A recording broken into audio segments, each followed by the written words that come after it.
সাধারণ নাগরিকদের সুবিধার্থে ত্রিপুরা সরকার সারা রাজ্যব্যাপী সিএম হেল্পলাইন 1905 পহেলা সেপ্টেম্বর 2021 থেকে চালু করতে যাচ্ছে। আপনার অভিযোগ জানানোর জন্য এখন আর কোনো অসুবিধার সম্মুখীন হতে হবে না। আপনার অভিযোগ দায়ের করুন নিমেষেই। এই হেল্পলাইনে কোনো অভিযোগ দায়ের করা হলে রাজ্য সরকার নির্দিষ্ট সময়ের মধ্যে সমাধানের জন্য উপযুক্ত পদক্ষেপ নেবে। সিএম হেল্পলাইন 1905, জনতার সাহায্যে জনতার পাশে। পদত্যাগপত্র দিয়েই বিধানসভা থেকে এখানে এলাম।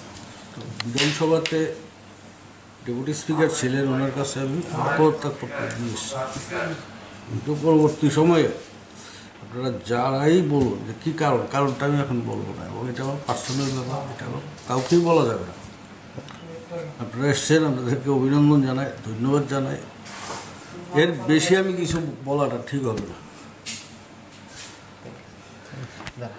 সাধারণ নাগরিকদের সুবিধার্থে ত্রিপুরা সরকার সারা রাজ্যব্যাপী সিএম হেল্পলাইন 1905 পহেলা সেপ্টেম্বর 2021 থেকে চালু করতে যাচ্ছে। আপনার অভিযোগ জানানোর জন্য এখন আর কোনো অসুবিধার সম্মুখীন হতে হবে না। আপনার অভিযোগ দায়ের করুন নিমেষেই। এই হেল্পলাইনে কোনো অভিযোগ দায়ের করা হলে রাজ্য সরকার নির্দিষ্ট সময়ের মধ্যে সমাধানের জন্য উপযুক্ত পদক্ষেপ নেবে। সিএম হেল্পলাইন 1905, জনতার সাহায্যে জনতার পাশে।